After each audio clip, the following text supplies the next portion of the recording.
Vice President of the United States of America. It was I hear it's a beautiful ceremony. I can't lie and pretend like I watched the whole thing.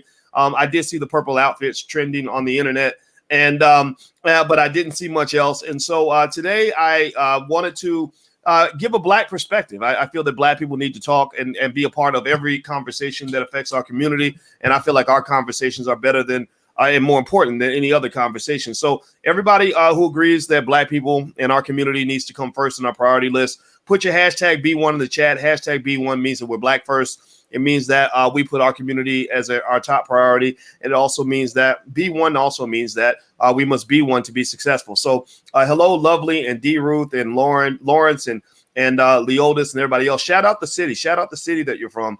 I know a lot of you are coming in from all over the world. So shout out your city, and everybody's welcome. Even the people who are not Black, even the white people can listen in if you want to, but this is our conversation. All right. So today we're going to talk about the inauguration, and I'm going to mention the names of each guest one by one. And then I'm actually going to start when I call on the guests to with the questions and comments. I'm going to literally go across the screen in the order in which they appear on my screen. So the first guest is Marcus Small. Marcus Small is a filmmaker who made a great film called The Melanin Code. The Melanin Code, put a yes in the chat if you saw The Melanin Code. It is a great film. Marcus did a great job. How you doing today, brother? I'm doing all right. How about yourself? Doing great. And also we have Dr. Charm Timms. Dr. Timms, I met Dr. Timms at Tariq Nasheed's event down in Atlanta, and my sister tore it up. She's very smart, just extraordinary. I remember you talking a lot about health and as well as other things, though. Dr. Timms is a very smart Black woman. How you doing today, sister? Hello. Thank you for having me, Dr. Boyce. Glad you're here. And we have John F. Thomas. John F. Thomas is an award-winning filmmaker, writer, and director out of LA. What's going on, John? Hey, what's going on? I hope everybody's doing good, and I'm glad to see everybody here.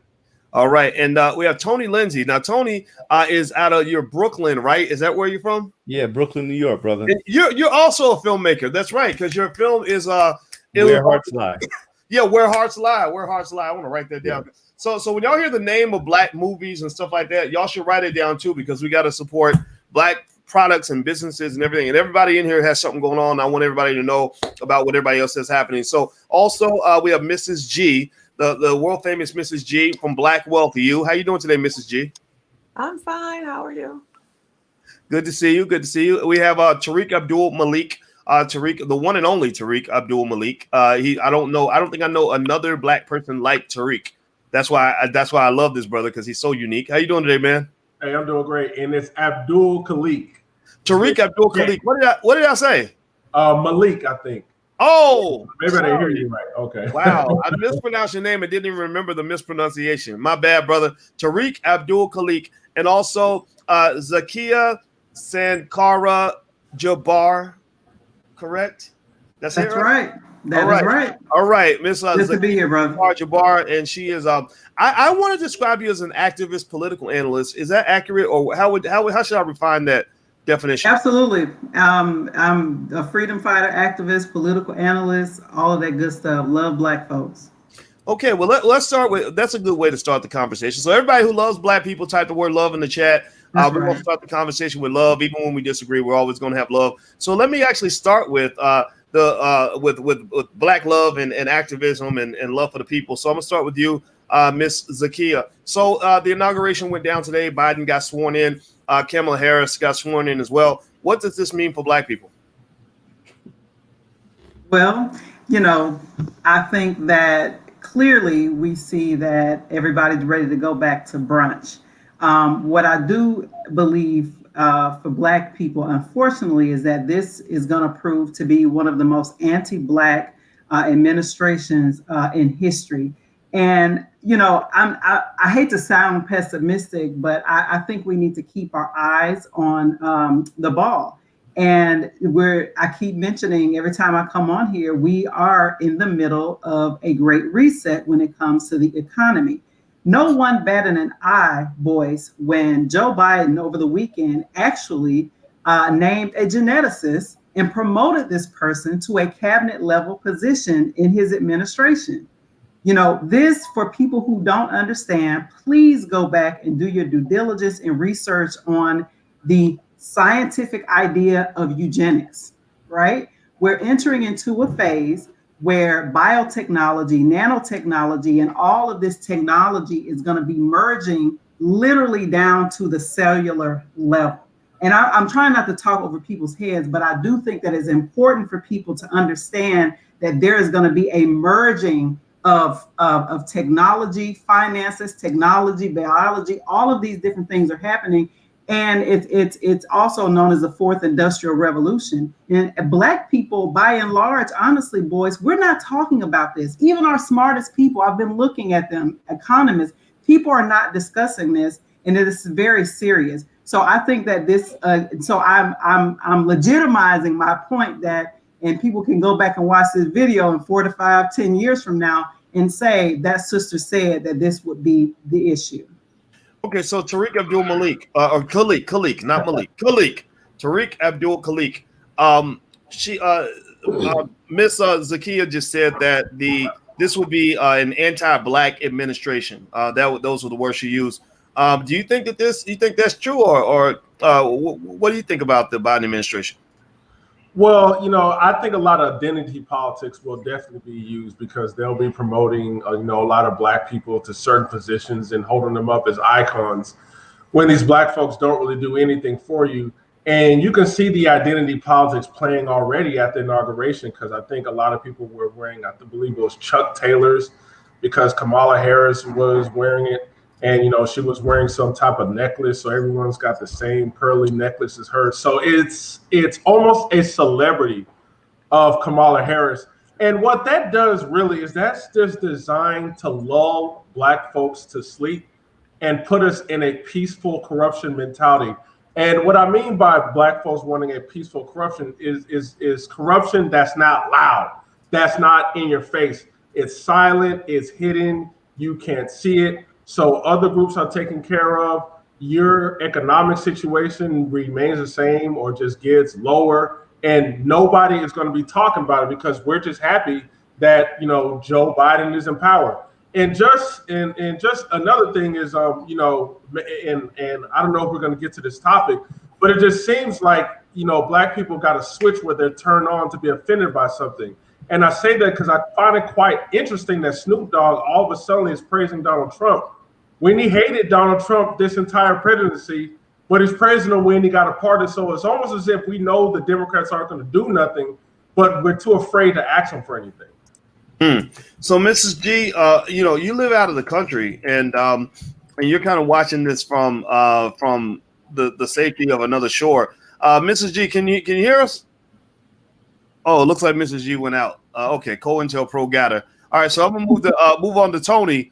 We can go back to Mrs. G. So Tony, do you think we saw the whole thing with the Chucks, and we saw the whole thing with the with a lot of the people being elevated as icons and things like that. That symbolism, some people really need that. Do you think that we got kind of an overdose of symbolism, or do you think it was just appropriate for the occasion? Well, personally, I think that we got a heavy overdose of symbolism. And unfortunately, I think that in this society, we've been conditioned, especially as Black people, to view symbolism as some form of tangible progress. So the way I look at things, to be honest, like I try to be optimistic, and I'm being honest with you, I'm probably one of the most fierce critics that you'll ever see of Joe Biden and Democrats. And, I want to be honest because, we're speaking to, a diverse audience. And do I want Joe Biden to fail? No, I don't want Joe Biden to fail because right now he's the pilot, right? He's the pilot and we're the passengers on this plane. So if he fails, we all fail, right? If he wins, we all win. But then reality sets in. And I think about the rude awakening that Black people always get after these elections, and specifically from the Democratic Party. I'm an independent. I'm not Democrat. I'm not Republican. But we think with such a hyper partisan lens in this country that we're unable to see like the other side of things. It's like we've pretty much been conditioned to only see our point of view or whatever is fed to us, particularly by the mainstream media, and then we just run with that. But I think that Black people are going to they're likely going to get a very rude awakening about the level of accomplishment and progress that has actually been achieved by Joe Biden's election. I think it's going to reveal this election, this presidency is going to reveal the true intentions or lack thereof of the Democratic Party in regards to the Black community. So I think we all understand that racism in this country is very real, right? We know that, but I think we collectively fail to grasp the level of craftiness that our political institutions that work in tandem with the mainstream media engage in.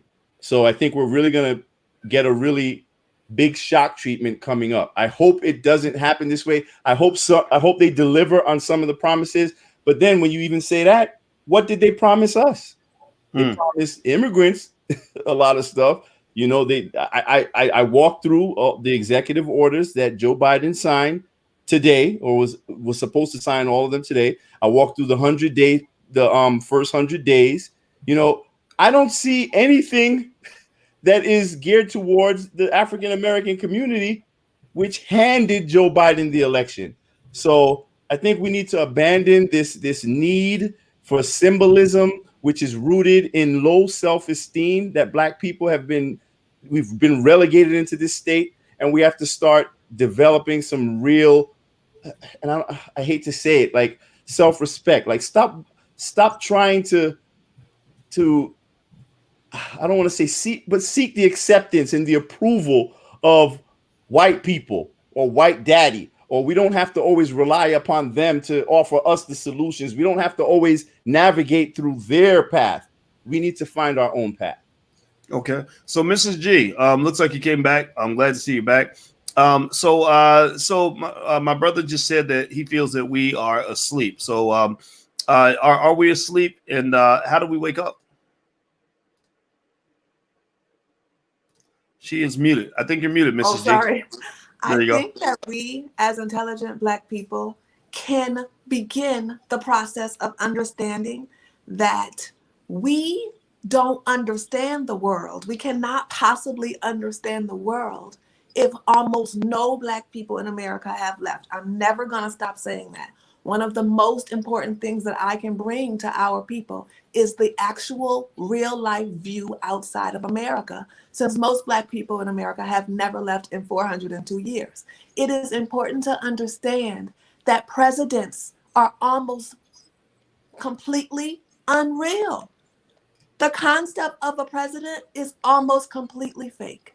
What we have presidents for is a face and a symbol for each nation. And although that is real, it's not really the president making decisions for the people. It is time for Black people to understand that this goes beyond the president.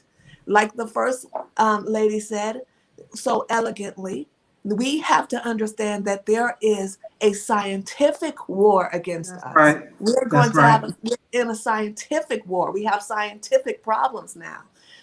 This is going way beyond your one president and your one nation. We have the global leaders making plans against us. And it is important to understand that as Black Americans, the plans have to affect us first. We have to be dealt with first. Before all other people, we are the world's consumers. We determine the prices of everything in the world. We determine how other people react to America. Most Black people, the small 13%, we have this much influence based on how we react. And if we're not ready, we're going to be more and more enslaved while we blame Biden. We can blame Biden, but this is a global problem. It really is. It has almost nothing to do with this little puppet that we call the president.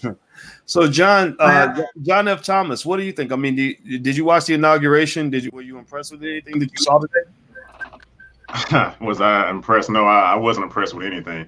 The only thing that it's funny, out of all the stuff that they were talking about, we have to crank down on the security. We have to make sure, basically just traumatizing and scaring people. These white supremacists are going to come and they're talking about doing this and they're talking about doing that. And the reality was that America's first priority is protecting the president. They're going to make sure that nothing happens to the president. So this was all fear mongering. They were trying to emotionally sway not only black people but everybody on over to their side, and it worked in a large portion. I've been seeing people, my neighbors, jumping for joy, like, oh, Inauguration Day, and I was just looking, okay, all right, but I was not impressed at all. It went off without a hitch. A lot of people, a lot of symbolism that we saw. Kamala Harris being the VP, the black girl, I forgot her name, but she gave a beautiful poem. Black pastors coming up and preaching and all of this and giving the prayers. So I mean, it was very symbolic, and I feel like that's the thing that they just keep doing to just give us that symbolism. Hey, we're together. We love black people. Look at all these black people we got up here. But in turn, really giving us nothing of substance in return, just empty symbols. Huh. So Marcus Small, I know in your film, The Melanin Code, you talked a little bit about codes of racism and how those in power that want to seek oppression, that they operate, with strategy and in order to control the minds of the masses. And then they ultimately don't just control your mind, they control your body and your money and everything else. What's happening in terms of codes? Like as you made the Melanin Code and you were thinking about all these, just everything from how symbolism is used to control people, how intimidation might be used, how structure and strategy is used to implement a racist policy. What do you see in terms of what's happening in the country over the last, say, 2 to 3 months? I would have to say that everyone is on code except for melanated people. I think we're the only ones that are not on code. And when I look at this, it was a glorified, let's be honest, it was a glorified pep rally. They had bands, it was a parade. And by the way, let's go on. If this inauguration was the most white, I guess, like, it reminded me of the colonial days when there was a marching band that was coming. I think it was like the army or something like that. I was in the band, so this is why I reference this. It was a marching band that came, they played their song and whatnot. And then there was another band that followed behind them. It looked like they were literally about to go to war in the Civil War. So it just looked very, as diverse as it seemed. It was still very early American days, like our founders or whatnot. So it was just, I don't know. It's just saying, and to go back to what Dr. Boyce was talking about, the code, like I said, everyone was on code except for us. I think that we are the biggest, the race that, I think we're the race of sheep. This is what I think. And I think that everyone else are like shepherds, and we keep getting bamboozled and we keep falling for the hype. We keep falling for trends, styles. And listen, I'm the first one to say I'm in fraternity. I'm in Alpha Phi Alpha fraternity. Kamala Harris is quote unquote my sorority sister. So I get it. I get the intrigue. I know the pearls. I get all that good stuff. But when are we going to stop falling for the okie doke? That's what I have to say. And I think we should now is the time where we're either going to get on code or we're going to stay off code. And I think this is, I think somebody mentioned this. This is going to be the term where we realize, I think I was hoping that Trump's term was going to make Black people, melanated people realize that we weren't on code, but it didn't happen. I think this will be the term. Okay, so you think this will be the term. So Dr. Charm, do you think, I heard earlier, I think it was my brother Tony that was talking about, it's going to be a wake-up call for us. I feel like the alarm's been going off for about 50 years. Like it reminds me, when you get up, when you don't want to get out of bed and the alarm, your brain becomes immune to the alarm and you sleep through it like 30 times in a row. That's true. I'm a little skeptical. I don't know if, you can't wake up a dead person. And I wonder sometimes if we are psychologically just dead, just in a coma. What do you think it would take to wake us up, Dr. Charm? What are your thoughts on that? A very wise man and hero of mine once said, the white liberal is the worst enemy to America and the worst enemy to the Black man. And that man went by the name of Malcolm X. We have been fooled by this liberalism. This entire inauguration, which I did not watch, was a ceremony without substance, in the words of Dr. John Henry Clark, may he rest in peace. And, Biden's inaugural address, he talked about white supremacy and addressed some of these racial things that have occurred, and so did President Obama. But as you look at the executive orders that were prioritized and started this afternoon. He's already gone back on his campaign promise.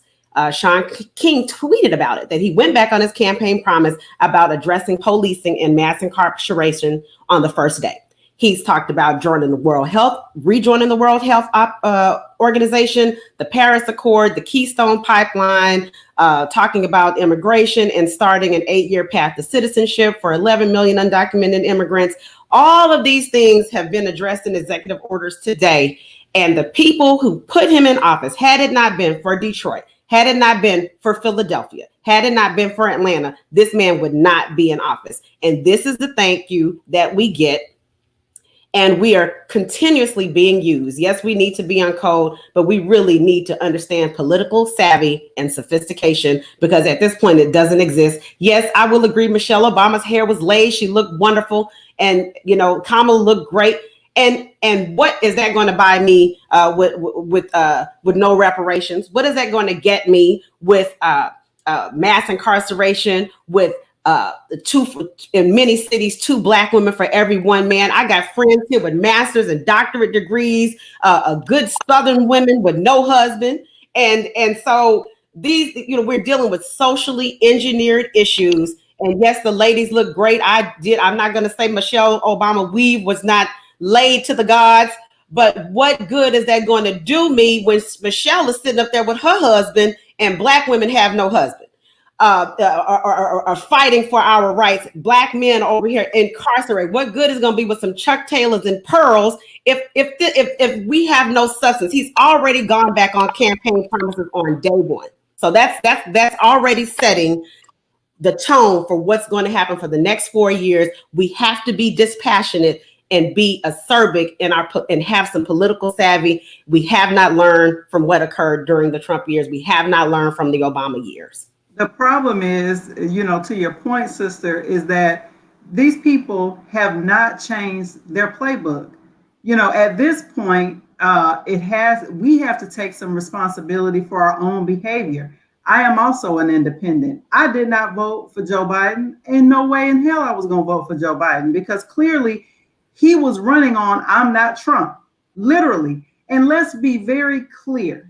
The Democrats paid for those votes. You want to know how I know? Is because there are plenty of so-called Black-led C3s and C4s that got paid to GOTV, get out the vote. You had rappers going down to Georgia doing free concerts. You had people doing feeding people, doing challenges and all of these different things. You had people providing rides. You had Silicon Valley social media companies who invested heavily into the Democrats, not just into the presidential campaign, but also into the Senate campaigns in Georgia. I agree, we are not politically savvy in terms of the masses, but I also think we need to point to the fact that there is clear exploitation happening within our community. If you have a community who is economically dispossessed and somebody is coming with free food, somebody is coming with free this or free that, and you are in a position where you need it, of course you're going to register to vote and go vote, because they are actually giving you a ride to go vote. And you doing a wink, okay, I got you, I'm going to go vote for this person. That's exploitation to the highest, and we don't have that language. We're not calling out people in our own community who are taking advantage of getting millions. You got $1 million activists out here, $1 million activists who came up off of the Trump administration. We need to have a full conversation about what's really happening in our community and the Black faces who are being paid to serve us up like sheep. Absolutely. Well, you know what I was thinking, Tony.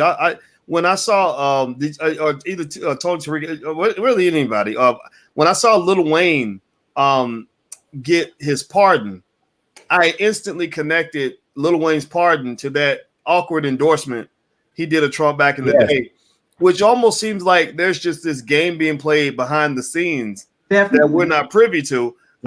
Tony, what's your take on some of that in terms of people being paid to become what I call them Negro managers? Right. You have Black leaders and you have Negro managers, and they're paid to manage us like the way you manage Burger King employees. I'd be curious to know your thoughts on that. Yeah, I think that it was very obvious actually. And if we were paying attention to the news lately, you would see that Donald Trump was actually offering pardons for $2 million a pop.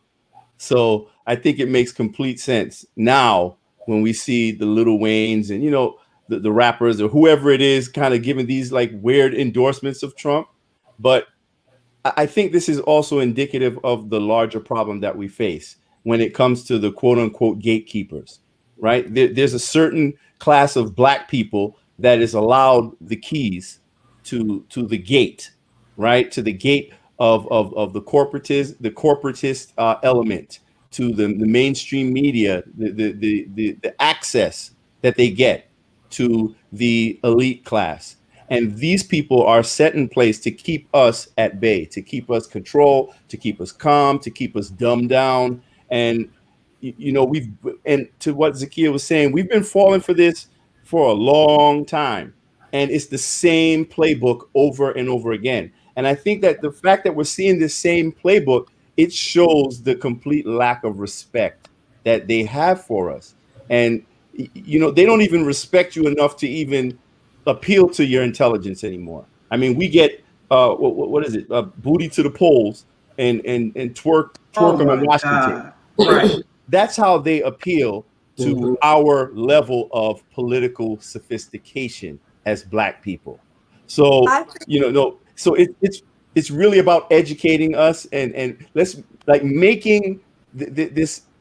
We need more civic education. You know what I'm saying? Yeah. But we can't depend on this education system in this country. That's why listen, I'm about to take my son out and start educating him independently, because this is really getting terrifying what I'm seeing in this country. Well, how many of you, let me ask the panel, and by the way, everybody who's watching, please hit the thumbs up button. Take 1 second, hit the thumbs up button, because we're trying to build Black media. And let me show you why we need our own media.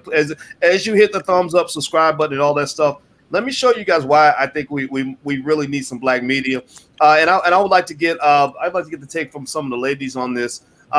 This is that Black Lives Matter video that they put up where they were celebrating Dr. King with a twerk on Washington. That was literally what they said. They said, we're going to twerk on the Capitol. So they had a video. They got over 1 million views of a woman twerking on the steps of the Capitol. I can't make the image bigger. I'll try to get a bigger one in case you want to see it it's supersized.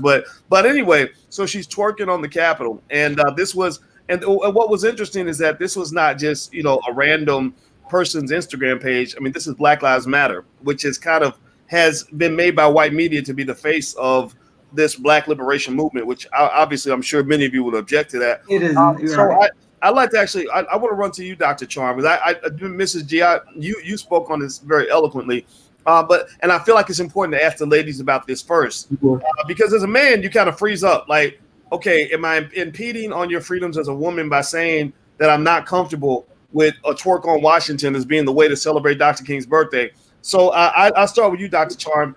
When you saw that video, did you see it when it first came out? Did you hear about it? I saw it, and look, I have been doing African dance for over 25 years. This is twerking comes from the Congolese dance. These are traditional African fertility rites, and I have been known to take a twerk class or two myself, but you will not see me twerking on the Washington Monument. Washington, who had slaves that escaped on his birthday and taking their teeth and pulling them out and wearing them for his own. It's insulting. It's disgusting to Black women. I'm not surprised that this is Black Lives Matter that put this out, because they have such a diversion in their message. They don't even know what their message is. They're begging Biden for a meeting and can't get one. It's absolutely disgusting, and it's such a gimmick. I mean, we are more intelligent than that. Black women are the most fastest educated group in the country of holding college degrees. So why would you appeal to that? Our statistics should show you that we're not over here worrying about twerking. We're worrying about getting our education and providing for our families and supporting Black men and supporting Black children. So why would you appeal to that? This is mass media, mass propaganda. And I'm not, I love to twerk, but I'm not going to be twerking on the video on Martin Luther King Day, for God's sake. It's insulting to him. It's insulting to his family. Well, Hey, you know, shout out to Dr. Charm for twerking. well, you know, that's a fun. Well, that's a funny thing too. It's kind of like, you know, there's just a way that things should be done, right? It's like if somebody goes out and uses the bathroom in the middle of the street where there's children walking up and down the street and everything else, and you walk and you say, hey, you know, we don't want to see all that. You know, it's not like, so the person, you know, it would be weird if they turn around and say, like, what, you try to pretend like you don't use the bathroom too? We all use the bathroom. What's wrong with using the bathroom? You taking away my rights to take a dump, you know, whatever, right? Like, no, we're not taking away your right to use the bathroom. We just feel that there's a time and place for these things.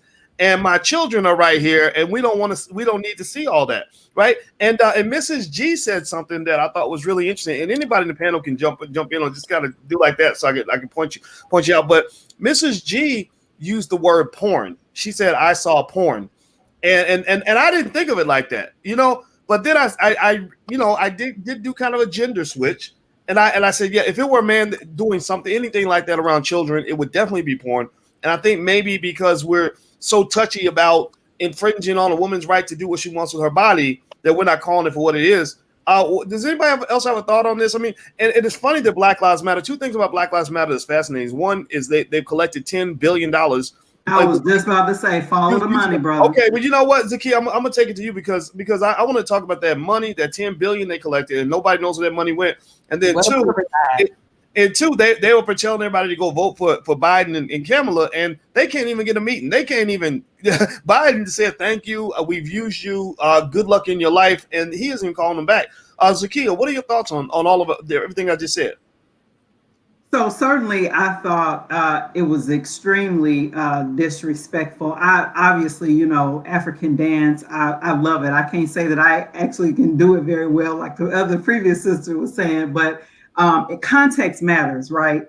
And again, propaganda, we've all talked about it. It's a distraction. And I also think that it was done to cause shock and awe, quite honestly. It was done to, you know, for us to actually be sitting up here talking about it right now. But again, as I say with everything, always follow the money. This is a global economy, and it's all about keeping certain people in their place, distracted, right? Talking about this instead of keeping our eyes on the prize, which is in terms of policies and practices that our community needs and deserves. This thing with this twerking, I think is absolutely ridiculous. I think that it served a purpose that, you know, to get us off our mark and to make sure that we're not asking for the things that we need to ask for from this particular administration. And is also a sign to, yeah, let's get back to party. Trump gone now, you know, all we got to do is twerk it out and everything gonna be okay. The other thing that I would say too is connecting the dots here. In terms of following the money, when I was talking about those $1 million activists, every single one of them endorsed Biden at the end of the day. Every single one of them, you know, use their platforms to get out the vote for a known sexist, white supremacist, and everything else. Biden has a 47-year history of being anti-Black, and these are who these so-called people who are advocates for our community told us to support. I can't take them seriously at all. Zakiya, can you take us down the rabbit hole just a little bit? I actually want to do a double question with you on this. Can you name some names in terms of people that you observed who you felt were part of this whole, you know, pay for activism thing?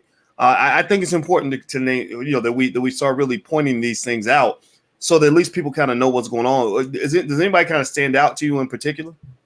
We all know who they are. I mean, we're talking about Black Lives Matter. So certainly Alicia Garza, who I actually know people who are actual organizers in the Bay Area, particularly in Oakland, and none of them actually knew her. In fact, she actually lived in Marin. If you know anything about the Bay Area, Marin is actually a very rich area. I believe, you know, her stepfather was a white Jewish man. She comes from means, went to a mixed high school, a very wealthy kind of like area high school. She actually has no connection to the community she claims to be representing. And this is from actual grassroots organizers in Oakland. People who are, I'm talking about not the Bay Area. I'm talking about actually in Oakland when it was show enough Black, right? And she is a multi-million-dollar activist, right? Like she is all over the place, completely endorsed by white leftists and white society. When you think about, who they lift up as our leaders, you see her everywhere. And this is not about hating. This is not about, like, you asked me a specific question. It's not about like trying to throw another sister under the bus. As I said at the very beginning, I love Black people, but I need to be very clear that I love Black people among us, the most of us who are dispossessed in this community, who are marginalized, right? I'm talking about folks who grew up like me, where both of my parents were impacted by the crack epidemic, right? I grew up rough, from Cleveland, Ohio, and was raised in the rural South. So I have very lived experiences that are much different from hers. And so I have a different view of the world, where a white liberal in that sense would not be able to use me in the same way.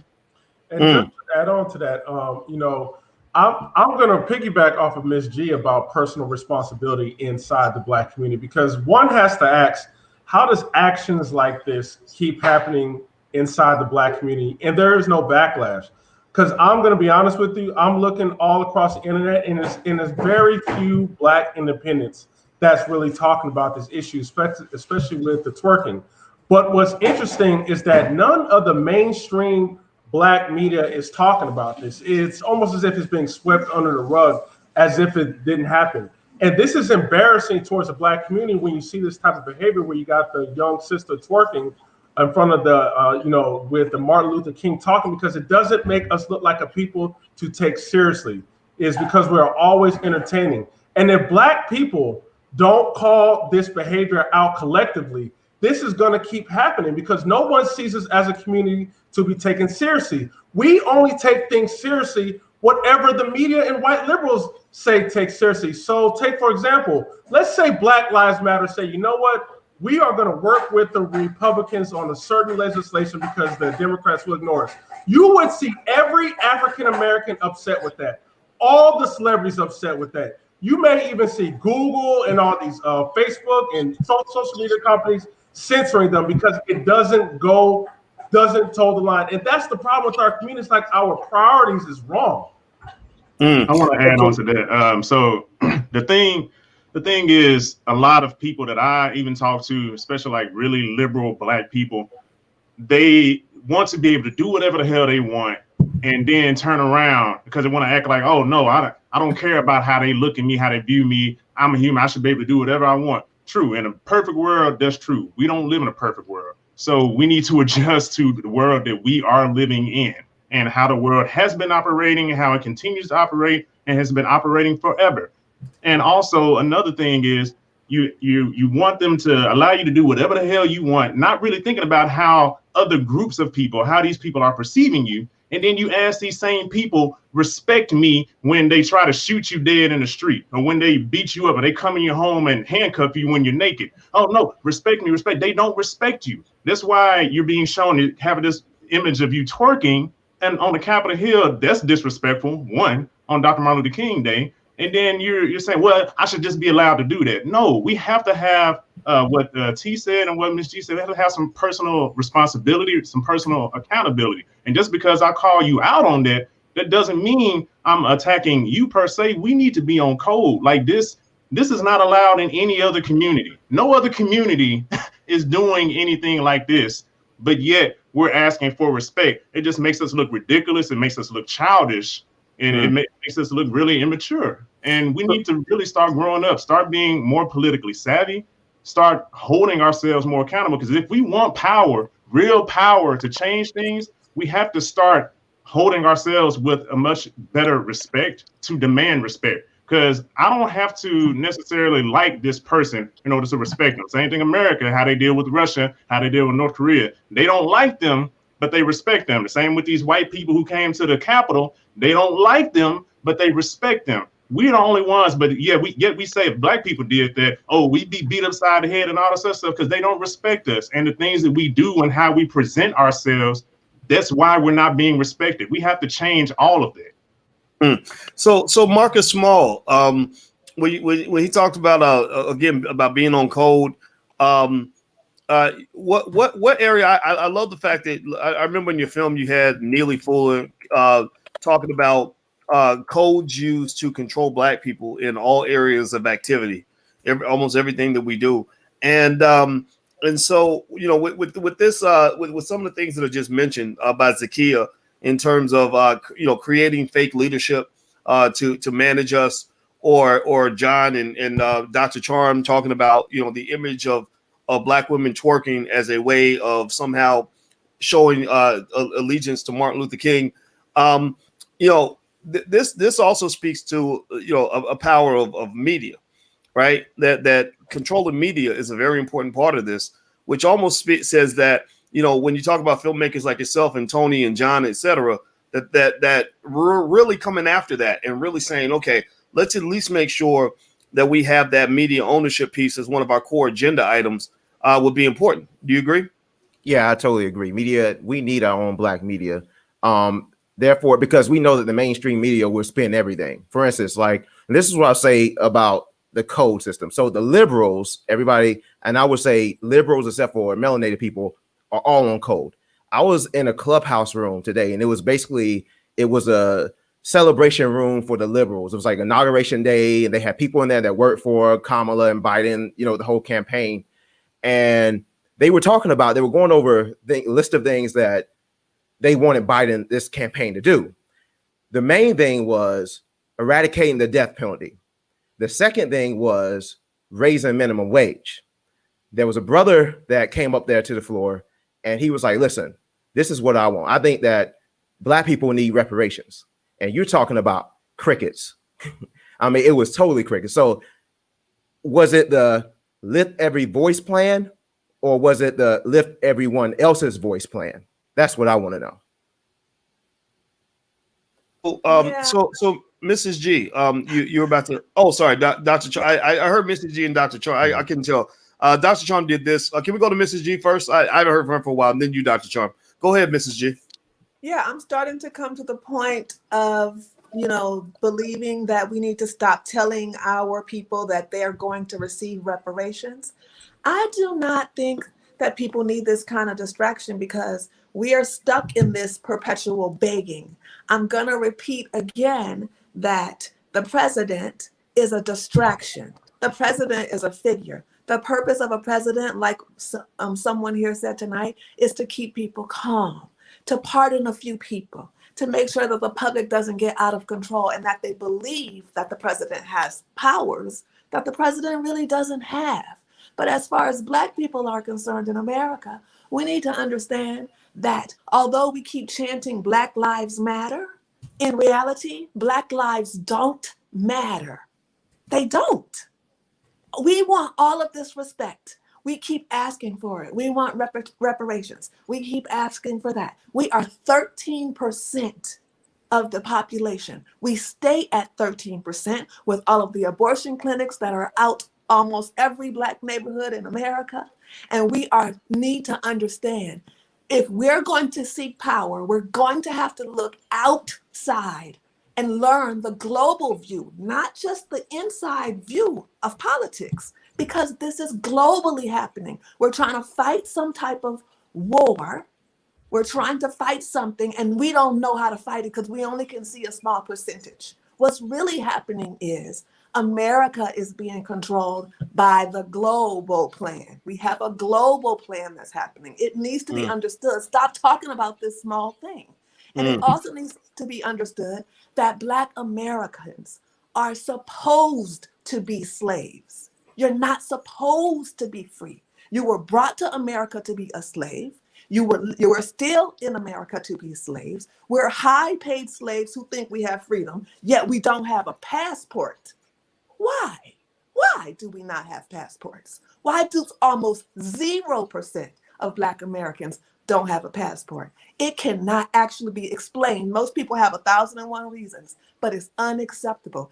You're not being able to leave the plantation called USA, not even for a visit because you don't have a passport, not even for an emergency because you don't have a passport. That's enough with the excuses. Understand, slavery was never abolished, ever.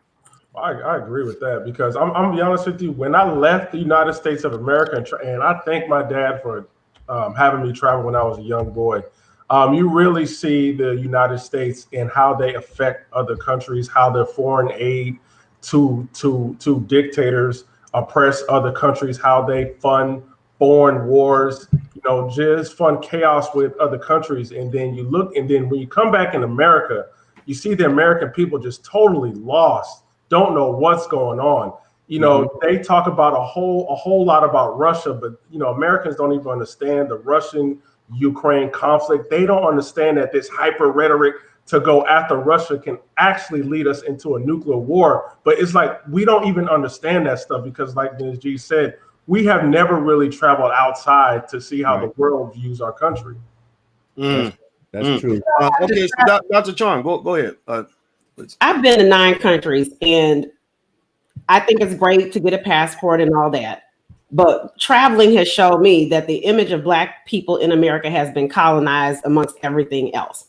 And we don't have to leave our shores to understand the condition that we are in this country. Requesting that a debt that is owed to us be paid is not begging, and it's not asking. This is the debt that is owed. I just finished doing genealogy on my family.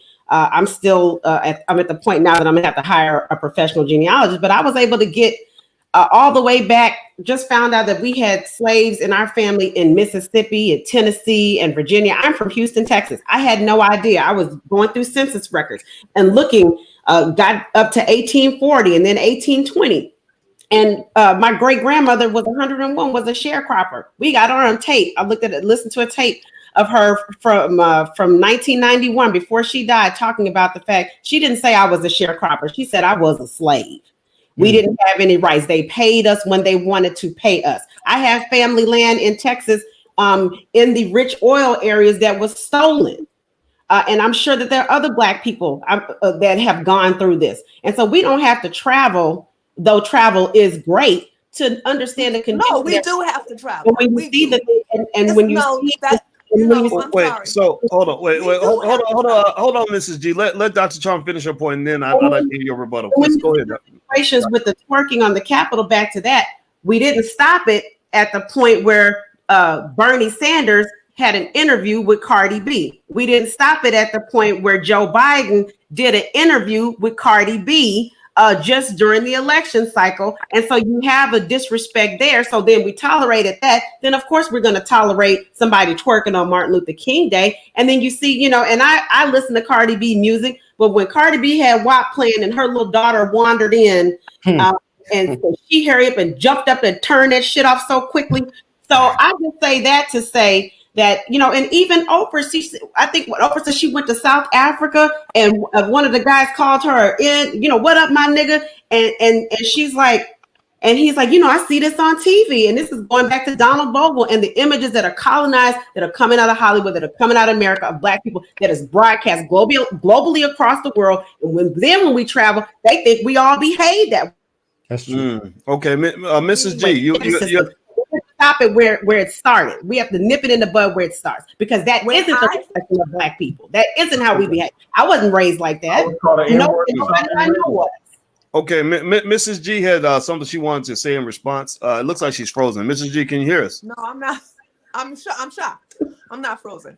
When I say travel, I am being very specific. I'm talking about leaving the American continent. I'm not talking about going to the Caribbean. I'm not talking about going to Mexico. I'm not talking about going to Canada. And the reason why this is so specific is because Black people are literally afraid of crossing back over the ocean. Really afraid of going back over the ocean. It's not just a phobia. It goes deeper into karma. There is something really fearful about us leaving that continent. Not just America. And you literally do need, you don't say, I don't need to travel. I don't need to go off the shores. I don't need to live abroad if you've never done it before. Well, I don't think, Mrs. G, I don't think Dr. Charm was saying she doesn't want to travel. I think she was saying that a lot of these things you can also see even if you didn't travel. But I think she agrees with your point that traveling doesn't matter, right?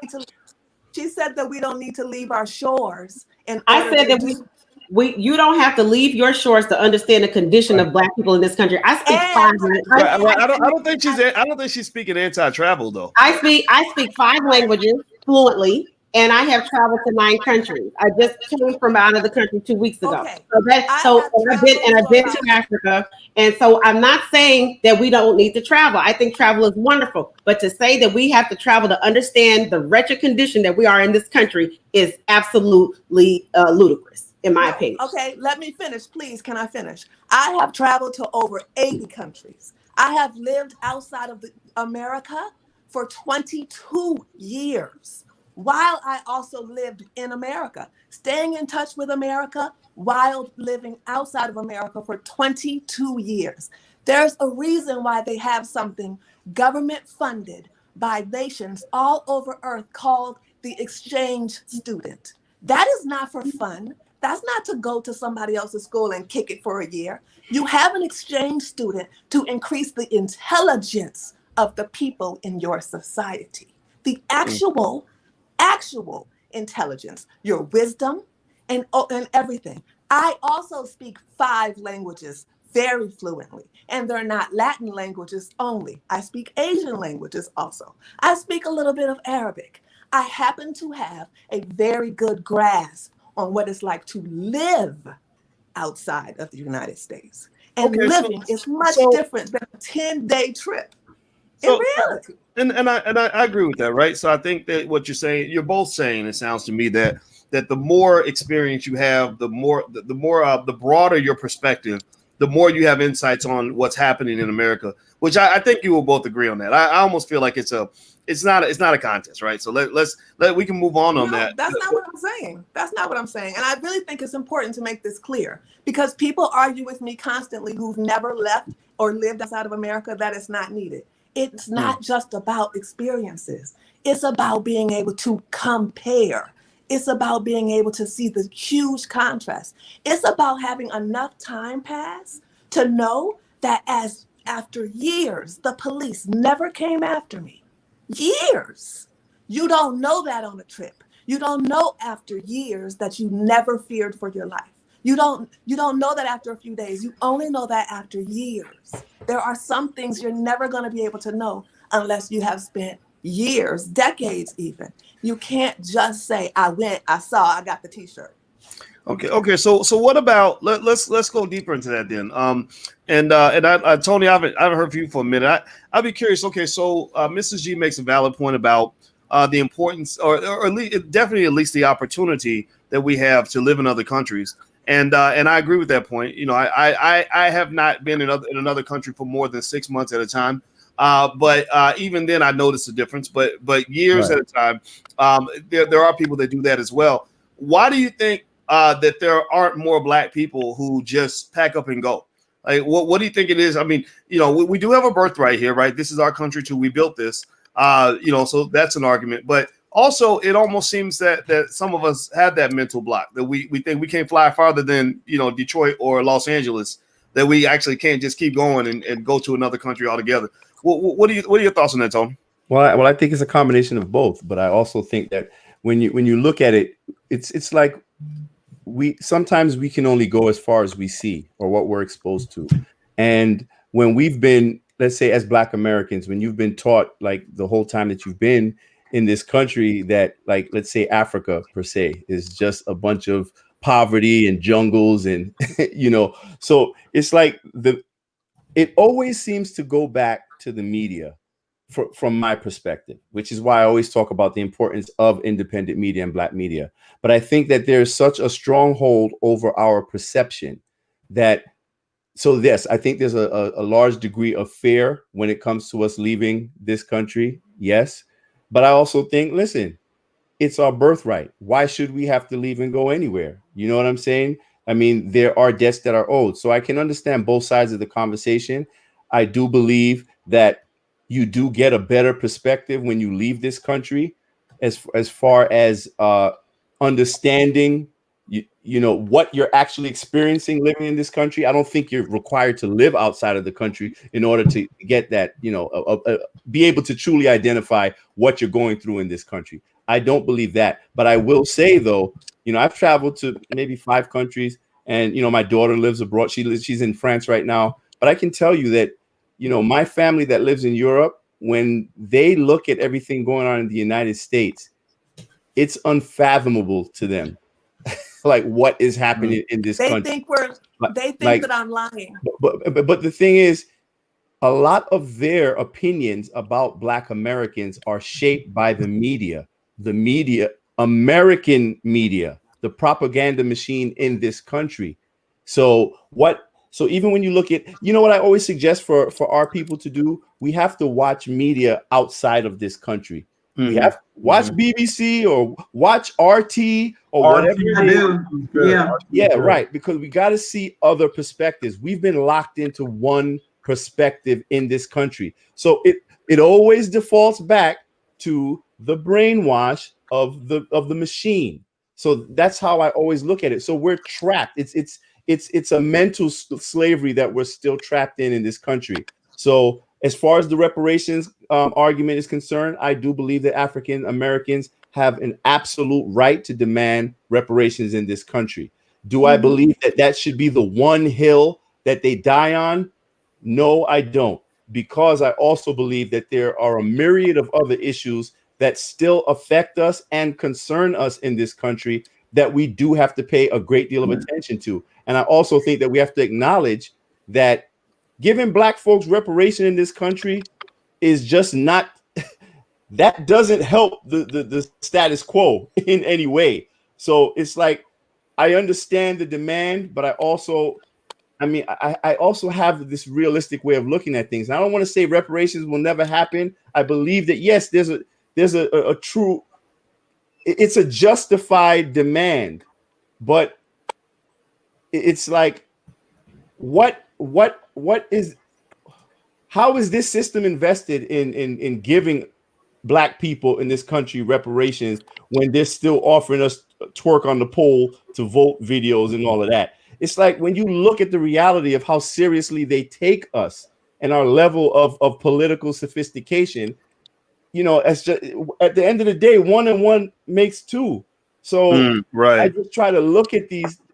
I think when we step outside just a little bit and just look at it from a grander perspective, outside of just our personal emotions and even, listen, we're right? If you're right, you can be right, but it still doesn't mean that you're right. And I know that sounds weird, but you can be right in your demand and your request, but it does not mean that realistically with the situation you're presented with, that may be the outcome. But what I want to do is I just believe that we need to be more well-rounded in our understanding and approach to our position in this country.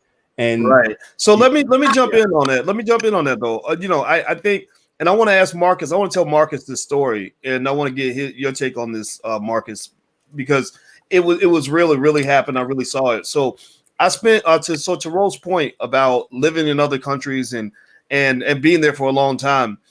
There are so many things. I mean, you don't know when you have a blind spot until you see the blind spot, until you're actually on the other side of that. So I went to Germany. It's about 2006, and I did a little research thing over there. I was there just 6 weeks, so it wasn't years or months, but it was 6 weeks. And when I was there, the whole time I was there, every time I turned on CNN, there was this war. At that time, the Israelis had gotten mad because I guess the Palestinians had killed a couple of Israeli soldiers, and as a result, they were bombing the hell out of the Palestinians. I mean, it was just completely disproportionate. It just really traumatized me to watch this every single day, because they were just blowing up anything and everything because they killed these 2 soldiers. But here's the point, right? So in my world, that war was everything. Like, that was the topic, the lead story every single day on the news every day. So check this out. I get home to the United States and I say to one of my friends, I say, man, what about that war? Right? It's like the way we might talk about the inauguration, right? Everybody knows, nobody knew anything about it. Like, there was no reporting on that war at all in the United States.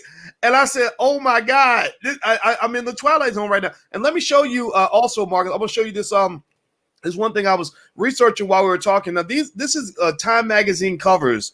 And people don't know this, but they changed the cover of Time magazine depending on what country you're in. This is Europe. This is Asia. This is South Pacific. This is the U.S. Europe, Asia, South Pacific, U.S. Europe, Asia, South Pacific, U.S.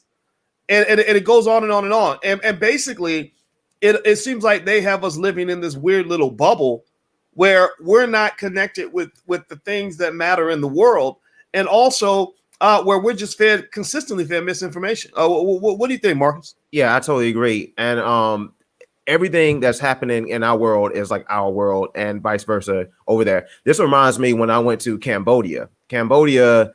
I've never even thought about going there, but I had to go there for some business. But they had this this place where it was like a schoolyard. It was like a school of some sort.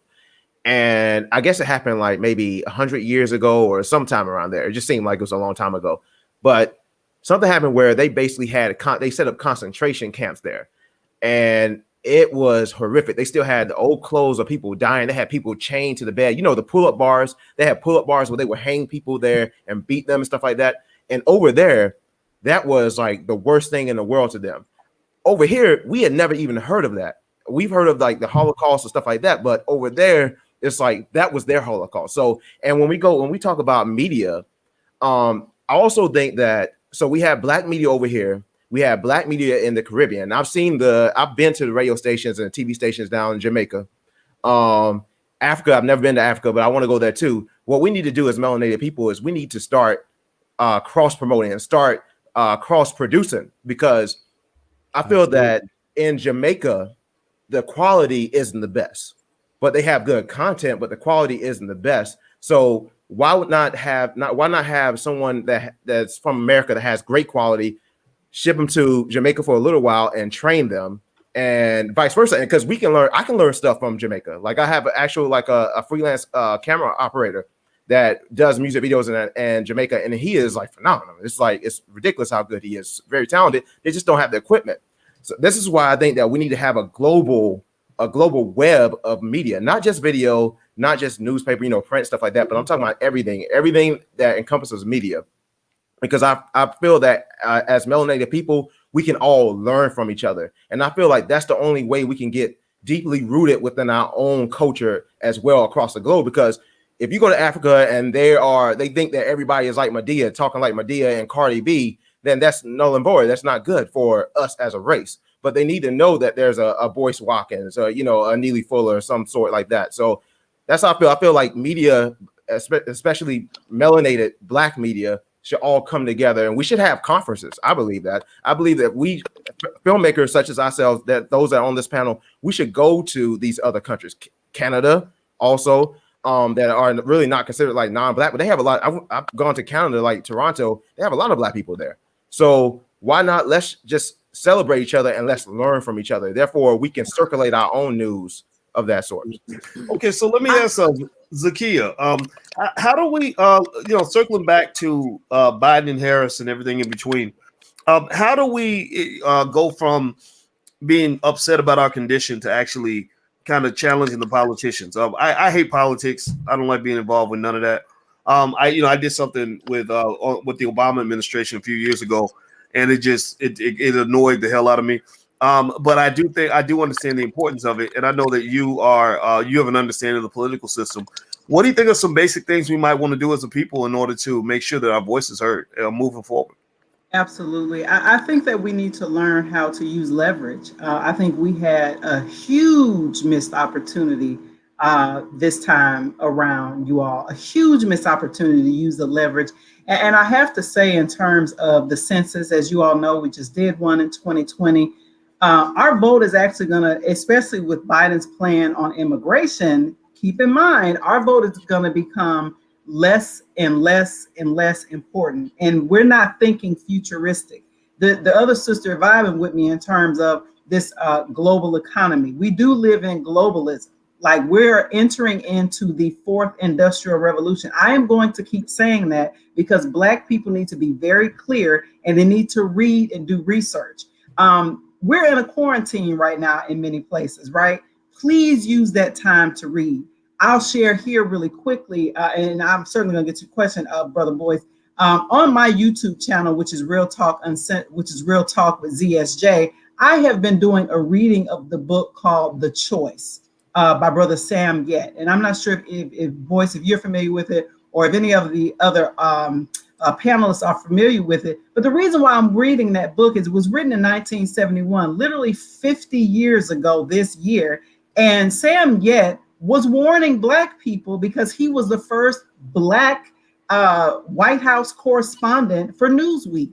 And he had access to documents and information that normal people would never have access to. And he literally put his career on the line and really sacrificed his entire life by warning Black people that we were obsolete to the system now, and that we needed to know the tools and strategies at that time of the Nixon administration and also of Moynihan. All of these things are connected to everything that I'm talking about today in terms of how technology, which we know that technology is now affecting white folks, which I haven't had a chance to unpack, but also had a lot to do with what you saw on January 6th. White folks are feeling the pinch that we have been feeling for decades. And the reason why we need to be very clear about this, be clear, the troops, I live in the DC region. I live in this region. And the media right now, we're talking about the media. If you listen to CNN over the weekend, if you listen to MSNBC over the weekend, hell, even Fox News, they're trying to condition people to get ready that troops will be in DC from now on. You want to know why? Because they're getting ready to do some stuff under the Biden administration. I start off by telling y'all this is going to be a very pivotal administration. They're getting ready to do things that's going to set white people off. And because we used to being oppressed, right? And I hate to say that, but we, the last time we set it off was in the 60s. And I don't see nothing like that happening right now with regards to Black people. We're pretty much controlled, at least in this country. White people are not there yet. So the plan is that the military will continue to stay there. And that is going to be their shield when white folks, they're coming for the Second Amendment. This is not a conspiracy theory. They actually been trying to come for it. They already coming for the First Amendment. They're in lockstep with the social media companies. Again, everybody follow the money. You can go to opensecrets.org. Silicon Valley, Facebook, they poured tens of millions of dollars into the Democrats. And Black people, when you vote for Democrats at this point in history, you are voting for your own oppression.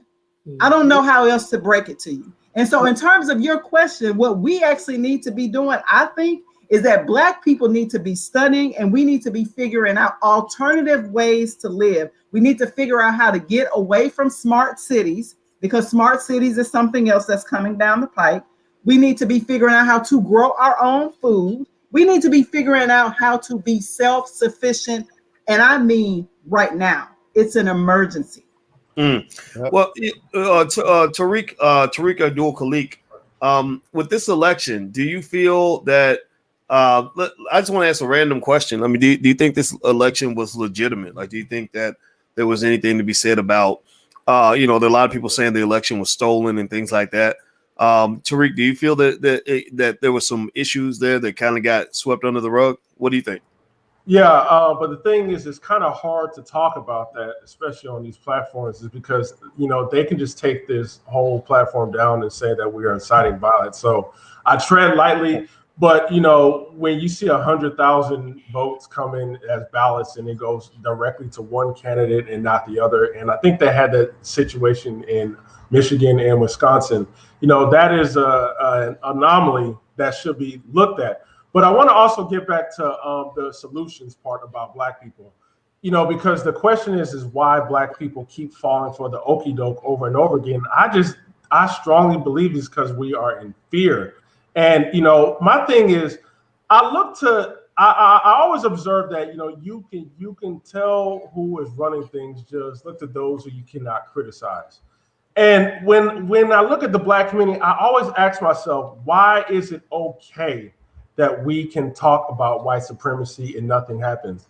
There is another group of white people who I won't name, but if you search their name and they control the media, they scrub that group's name off of YouTube. It's insane. You used to be able to find them. You can't find it no more, but you can put white supremacy, white people control this and that, and you see white people everywhere, attacking white people. And my question is, what is this designed to do to keep talking about white people? Is it elevating our conscience?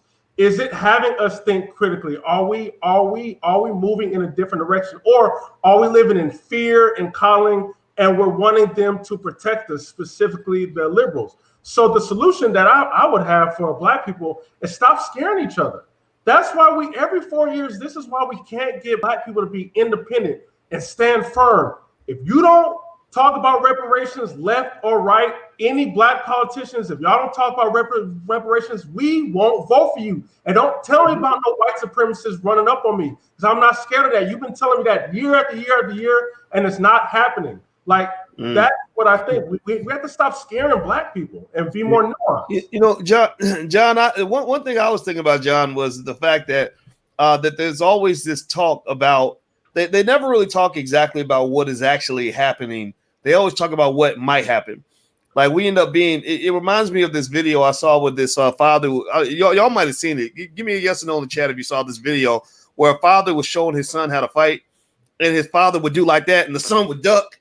And he was like, no, son, don't duck just because you think I'm going to hit you. Like, react to what is real. Don't react to what you think I might do. And eventually his son starts learning how to not, shrivel up into a ball every time his father put his hands up. And I feel like that's Black people, that, or not even just Black people, but really just millions of people in America that, when I hear a lot of talk in media, I'm always distinguishing between, like, okay, are you talking about something that's actually happening, or are you talking about all the things that you believe are going to happen? And because I can't talk about something that might happen as if it's actually happening. Like, you tell me, okay, you heard that the Proud Boys were going to go get a bunch of tanks and AK-47s and slaughter as many Black people as they possibly could. Well, show me some evidence that this is actually occurring. I need to know, if this is happening, then I'll be concerned. But I haven't seen that, right? And so you think about Inauguration Day. Again, remember, we had last week, we had that crazy thing that happened at the Capitol, where for whatever reason, now pay attention now, that $1 trillion military we have that's right down the street at the Pentagon, because this is DC. You're not talking about a random building. You're talking about the Capitol, one of the most supposedly one of the most heavily fortified buildings in the country, and probably top 5. And you got a $1 trillion military that's right down the street, and people were busting through the windows and didn't even have any weapons. They had no organized military strategy. It wasn't like an army came and attacked. It was a bunch of people that just basically got in because nobody was home to defend the building. That's not a coincidence, right? So now that that's happened, and now that we're using these terms, terrorists, insurrectionists, I forget what other terms they're using, but these crazy terms, almost like they've got an army where they're going to come down with the army and just do some terrible things in the inauguration. Inauguration happens, nothing goes down, it goes off without a hitch. It almost seems like I almost feel a little bit tricked again, John. I feel like they got us all hyped up, like, oh, it's going to go down right now, and everything was fine. What do you think about that in terms of those sort of mind tricks to keep you on edge and scared all the time? Yeah, it's basically like Stockholm syndrome, right? So they want us to believe that the Republicans are the enemies. Every year after year after year, they try to tell us, vote for us, don't vote for the Republicans, because if the Republicans get in office, we're gonna have those white people, they're gonna come in, they're gonna hang you, and they're gonna shoot you, and they're gonna do this, and they're gonna take away your jobs, and they're gonna do all this and do all of that.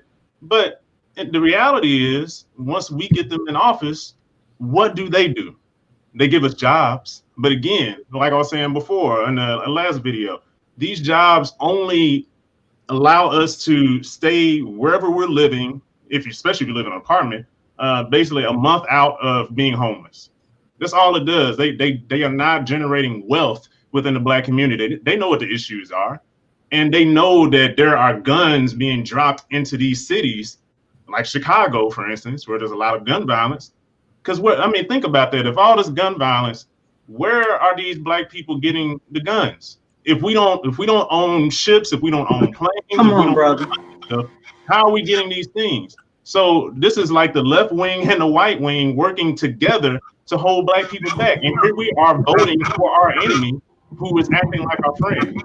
And this is the same thing that happens over and over and over and over again. And we need to stop doing that. That's why I'm saying we need to wake up, start becoming more politically savvy, politically conscious of how they are playing with us, playing with our emotions, to vote for them when they don't even care about us. All these years we've had Bill Clinton in office. All these years we had Obama in office. None of these weed things have been expunged. We still have black men in jail, black women in jail for using weed.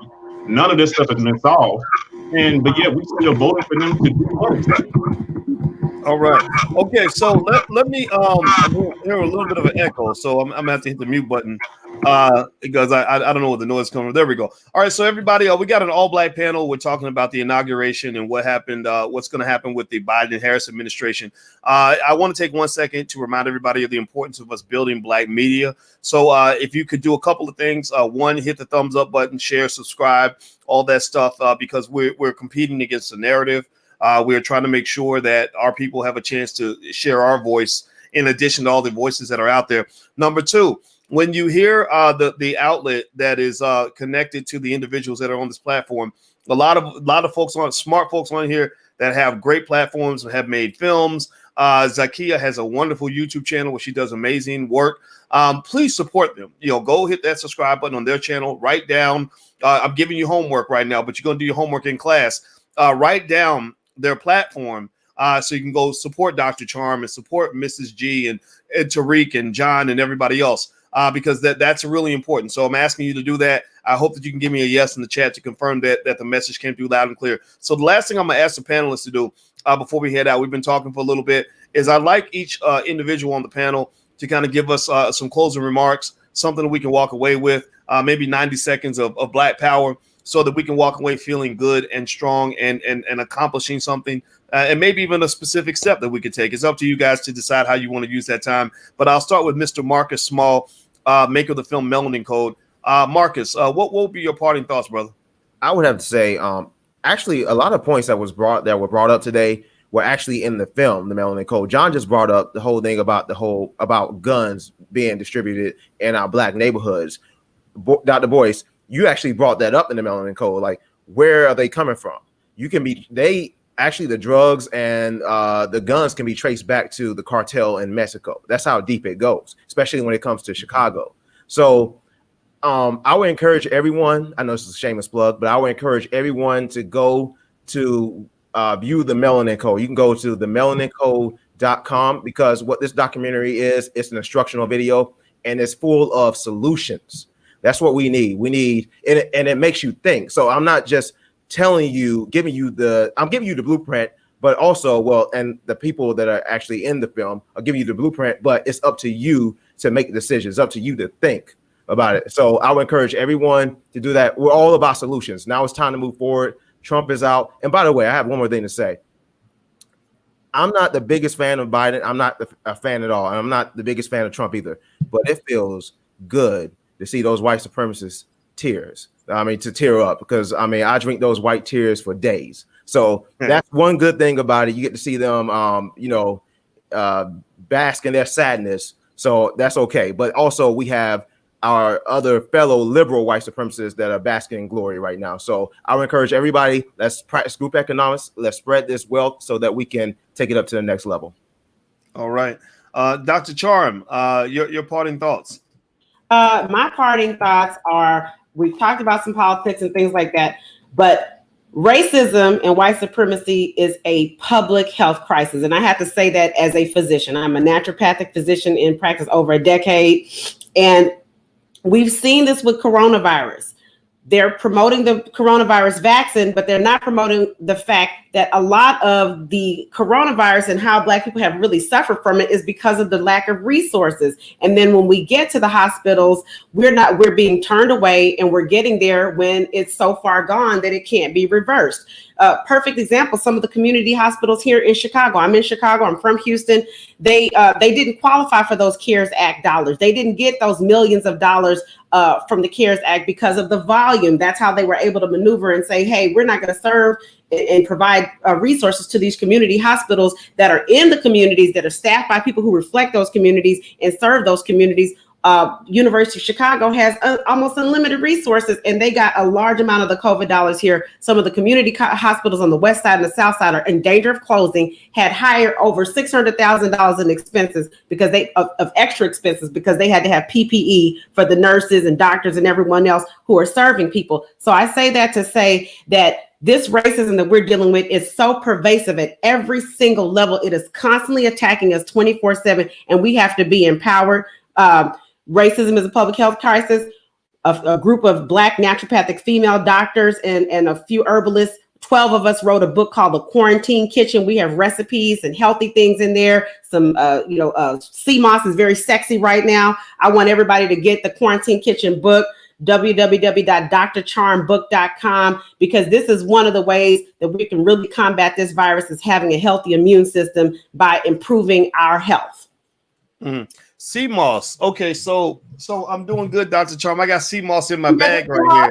I don't keep hot sauce in my bag because hot sauce will kill me, but I got sea moss in my bag, so I'm doing okay. I get a thumbs up. Actually, hot sauce is really good for you. It has cayenne. Cayenne is helps with circulation. It opens the blood vessels. It's good for mucus and breaking up mucus. So let's not sleep on hot sauce. They come from Africa now. Come on now.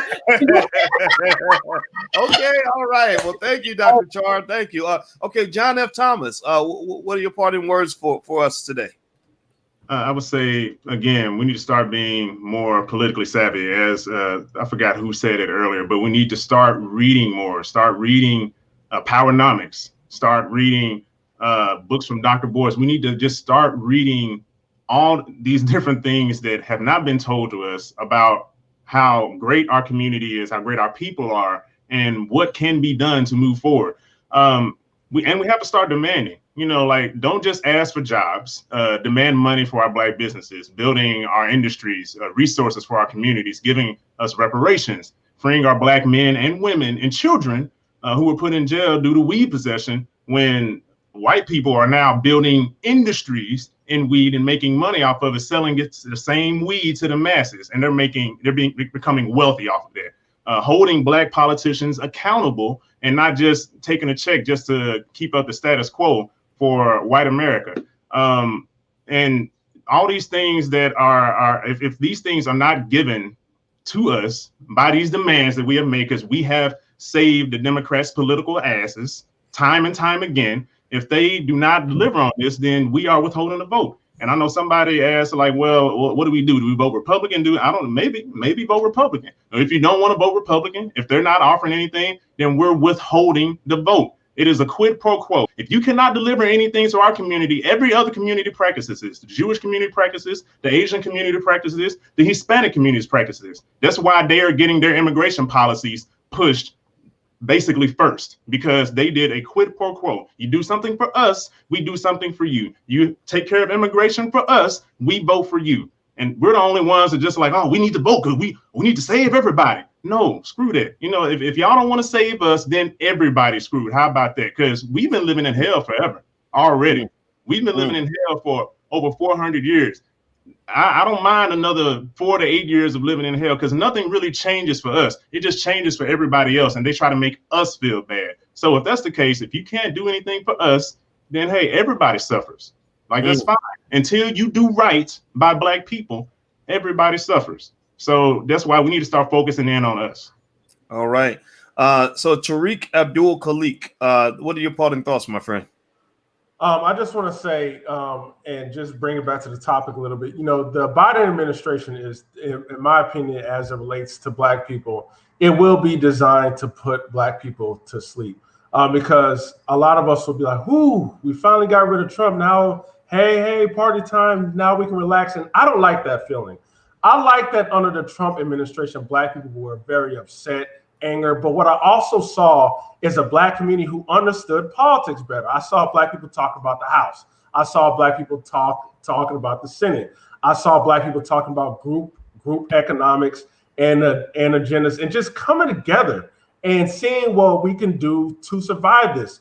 But now I just feel like we are going to be asleep and calm and just revert just back to how we used to be. We are human beings. What makes you as a human different from an animal is that you have the ability to critically think. Animals don't have that ability. That's why you can study them. That's why you can throw the same bait at them over and over again, and they latch onto the bait. You know why? Because they are predictable. Black people, we got to be unpredictable. Everyone knows how we behave under a Republican. We're angry, we are bad. We even call out our own who does not vote alongside us. It's sad. The black left and the black right, they don't even talk. I don't even know no other platform besides this one where you have notable black left, black conservatives, and black liberals coming together and talking to come up with an idea. They don't even do that. We're acting just like how these white liberals and white conservatives fight. And that's what they expect us to do. So, I just want black people to just break out of this la la land. Stop being so comfortable and predictable and become unpredictable. All right. Excellent words. So Mrs. G, I pass the microphone to you. What are your final thoughts, ma'am? Well, okay, so my voice is a little strained, so I'm going to go back to my normal home voice. But the main thing that I wanted to say is that media is pure lies. And I learned that in like 1998 while standing on the Champs-Elysees talking to my mother on the cell phone. And she told me that I need to get inside because live on the news, they were looting and killing people and setting things on fire. While I'm standing there at the exact same time that she's watching this alleged live news, realizing for the first time in my life that America literally makes up live news too. There was nothing happening on the Champs-Elysees. You can see the beginning of it to the end, and it's the biggest street in Paris. There was nothing but people walking around shopping. And my mother is watching on CNN, people killing, looting, shooting, and all of these things, and it was completely fake. So I want to be clear that I only can learn that because I was outside of America. I learned that when I was 22 years old. And I also want to say that it's very peculiar to me that Americans will fight and argue me down, that they don't need to understand the world and how it works outside of America. Why would we reject an emergency plan? Why would we remove the option of having a plan to leave by not even having a passport? We should be smart enough to understand that our country doesn't care about us and we need to have at least the option to have a second home somewhere. We call and try to make people understand that you can come with us to Senegal. We operate in France and we operate in Senegal. And we don't have to deal with things that people have to deal with in America. It's just unheard of. I also want to say that it is important to understand that African people who live in the continent of Africa cannot leave. They cannot leave.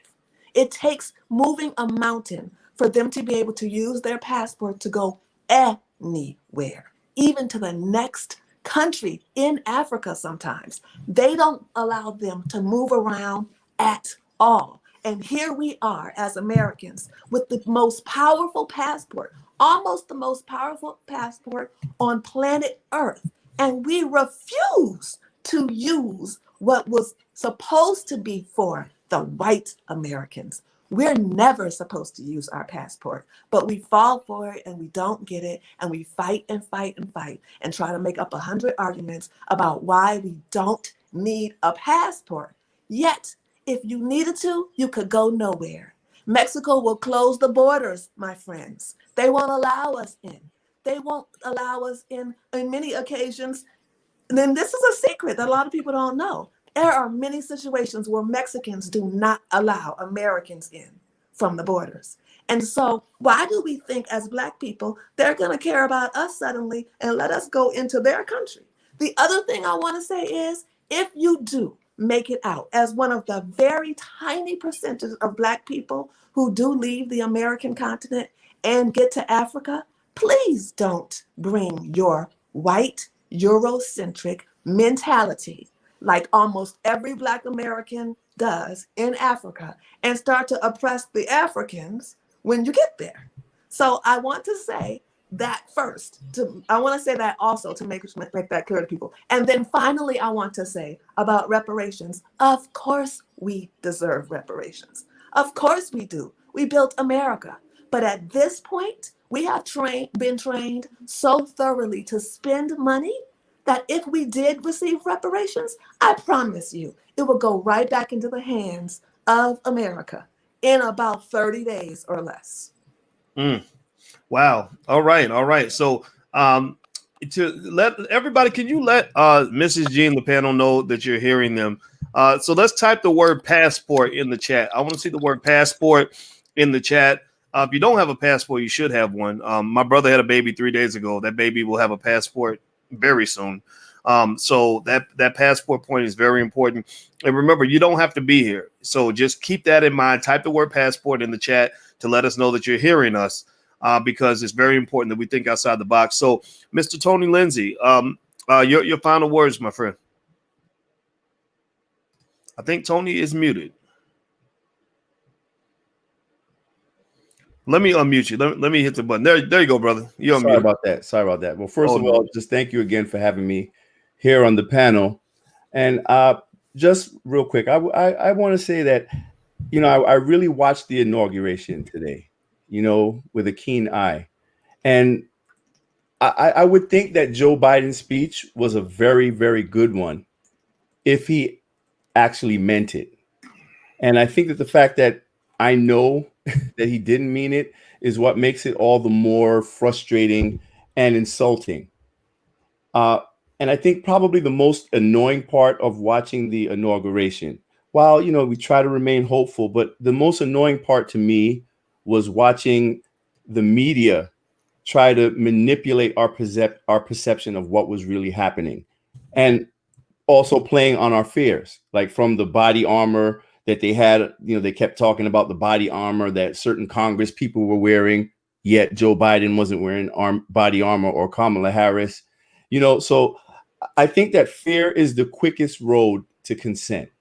And as long as you have people afraid, you can pretty much get them to act against their own interests and do whatever you want them to do. Beginning with begging your own government to take away certain freedoms from you. And there's one thing that we should all know about our government is that once you give up your freedom, they're not very good at giving it back. So I think the Democratic Party has been engaging in a decades-long campaign of lowering the bar of Black people's political intelligence.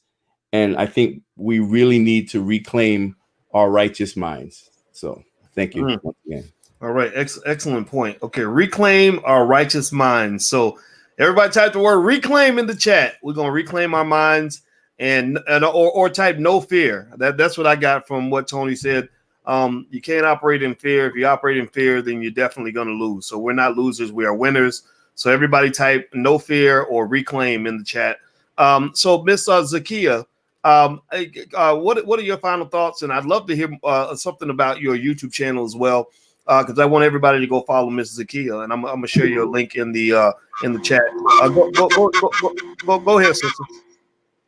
Yeah, thank you, brother, and shout out to everybody else on the panel. I agree with a lot that has already been said.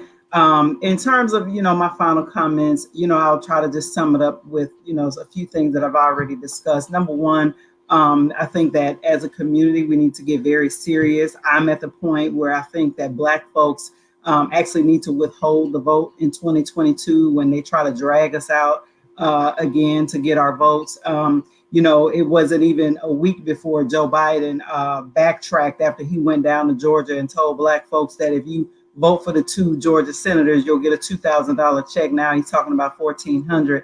And certainly none of the executive orders specifically targeted us. He certainly doesn't support reparations. We have to get past this idea that representation is enough. The further thing that I think that we need to do in a way that's in love is that we have got to deal with the gatekeepers, the traitors in our community who are paid millions of dollars to speak on behalf of us when they're not speaking on behalf of the majority of our folks. And finally, people need to be very diligent about studying and understanding and making the connections. I agree, no fear. We have to become a people where we're not allowed to be manipulated by fear, because right now that's exactly what's happening. When it comes to 2022 and 2024, I think that, withholding the vote should be an option. Also, voting for other candidates or voting third party. I have been voting third party for the last 10 years now. I actually did not vote for President Obama the second time. I had already woken up to the Kool-Aid. I've been on this program before, and I've talked about, I've actually worked in politics at the local and state level. So I'm not like here on the outside looking in, not understanding the process. I understand the process very clearly, and the process is not working for us. And finally, I do think people should follow my channel. It is Real Talk with ZSJ on YouTube, and my handle there. You can see that for Twitter and Instagram to follow me there, because I am reading banned books that will actually help to elevate our consciousness and help us to make the connections that we need to make in order to make the right decisions for ourselves and our families and our community. So thank you for the opportunity to be here. All right. Everybody, if you could give a digital round of applause to the panelists. I appreciate all of you for taking the time to come and join us today. And also, I hope you are jotting down their platforms so you can follow them and support them. This is where famous people come from. This is where how media is built.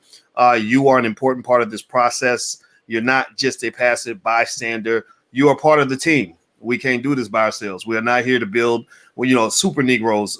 We are here to come together so that all of us can win battles together, right? So there is no black leadership stuff going on here. Everybody's a leader. I want you to lead your household. I nominate you right now to be president of the United States in your house. The man, you are the king. Your wife is the queen. And also, I also want you to understand that you have a great degree of equity when it comes to how your life turns out. Now, let me give my quick final thought. I want to share a picture with everybody in the panel. I want everybody in the audience, as you hit the thumbs up button, I'm going to ask you a question. Tell me if you recognize the brother in this picture. Does anybody recognize the brother in this picture?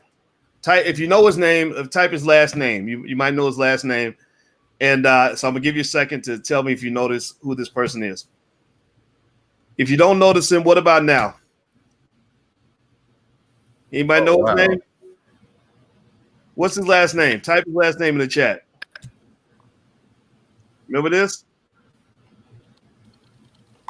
So there you go. There's probably the most famous picture. All right. So that is Officer Goodman. I don't have his first name in front of me. Eugene Goodman. I think that's his name. And Officer Goodman was a very brave individual who somehow ended up defending the entire Capitol all by himself. Even though we got $1 trillion military that's right down the street of the Pentagon that has something else to do apparently at that moment. Maybe they were all at lunch. I don't know. I just I've seen the local mall have more security than that, but that's beside the point. We won't get into that. But here's the thing. So Officer Goodman, good for this brother. Proud of him for being brave. He served his country. I have a respect for soldiers. So if you served your country, God bless you. I have a tremendous amount of appreciation for that. Now, here's what's interesting. So I happen to be engaged to a beautiful black woman who is an expert on the subconscious mind. And one of the things that she mentioned, and she's not as radical as me, but she did mention this. And she said, they have him on the screen and they're narrating how wonderful it is to be protected by this man. They said, "Oh, he's protecting us. Look at him. He's protecting us. He's such Officer Goodman. He's such a good man." And so when she said that, when she talked about how this commentator was gloating about how Officer Goodman was protecting all of us, I said, "Oh, that's meritorious manumission." Dr. Claude Anderson writes about that in Powernomics, where Black Labor, White Wealth, where slaves were rewarded for protecting white people. Go look it up. It's a real thing. I'm not making this up. And then she also mentioned something about the subconscious mind. She said, "Oh, that's mind control." She said, "Think about it. It's perfect. He's a good man. So here's a good man, this black man. We're going to put him in front of you. He's a good man. And if you want to be rewarded, if you want the butter biscuits, if you want to be celebrated on TV, then go be a good man like this man and go defend some white folks. And then we're going to love you." And I thought that was really interesting. And so it made me think about mind control. And the mind control is very real. And if you don't think it's real, then that means it's because you're probably a victim of it. But the best way to understand mind control is to take a moment and to become conscious of it, right? It hits you when you're hitting your unconscious mind. It hits you when you're not paying attention, when you are asleep. But I want you to wake up. When they talk about what it means to be a conscious Black person, that basically means you wake up, you're aware, you know what's going on. It's harder to manipulate somebody who's looking around. So let me tell you a story about mind control that was real fascinating. I think this is a perfect story that applies to Black people. I saw this guy. I put it on my Instagram. If you want to go, my Instagram is The Real Boyce Watkins. If you want to see the guy actually telling the story, I'm going to try to repeat it. Hopefully I'll do it okay. So basically, he was a military guy, and he wasn't even talking about Black people or anything, but it was a perfect analogy. He said that there in a cage they had 5 monkeys, and they had a stool in the cage, and what they did with the 5 monkeys is they put bananas at the top of the cage, and monkeys are smart, and so the monkeys figured out if I climb up on the stool, we can grab the bananas. So the first monkey jumps up and climbs on the stool and grabs the bananas, and they spray them down with cold water. They spray all the monkeys down like with this freezing cold water that hits them hard, and they're all traumatized and in shock, like, you know, what's going on there? You know, and so they stop for a minute, and then one of them tries again. He jumps up on the stool, tries to get the bananas. They spray them down with the water again. So the monkeys eventually, about the 3rd time, they gave up. They realize that every time they climb on the stool, they're going to get sprayed down. So the monkeys just sit there and they chill. They're just like, okay, we're not going to go after those bananas because there's a penalty associated with that. So then what they did was they took out one of the wet monkeys and they put in a dry monkey. Now, this monkey didn't know anything about the oppression occurring in the cage or the trauma or anything. He just came in and he saw bananas. So he's like, oh, wow, look at that. There's bananas so he jumps up to grab the bananas, and they don't spray anybody. What happens is the 4 wet monkeys jump on him and just beat him down. You know, like don't you do that. You do that, you're going to get in trouble, right? And so then what? So now you got 4 wet monkeys and 1 bloody monkey. So they take out another one of the wet monkeys, and they replace him with a dry monkey. So you got 3 wet monkeys, 1 bloody monkey, and 1 dry monkey. Same thing happens. The dry monkey jumps up to get the bananas. All the monkeys beat him up. And they keep on repeating that process until you get to the point where you've got no more wet monkeys. None of the monkeys have ever been sprayed. All of them are bloody because all of them got beat down for trying to get the bananas. And so they put in another dry monkey. He jumps up to get the bananas. All of the bloody monkeys beat up the dry monkey for trying to get the bananas, even though predictive programming. Even though none of the monkeys had actually experienced any sort of penalty for going after the bananas. They just know that this is the way things have always been done. This is what you're not supposed to do. You're out of your place by doing this, right?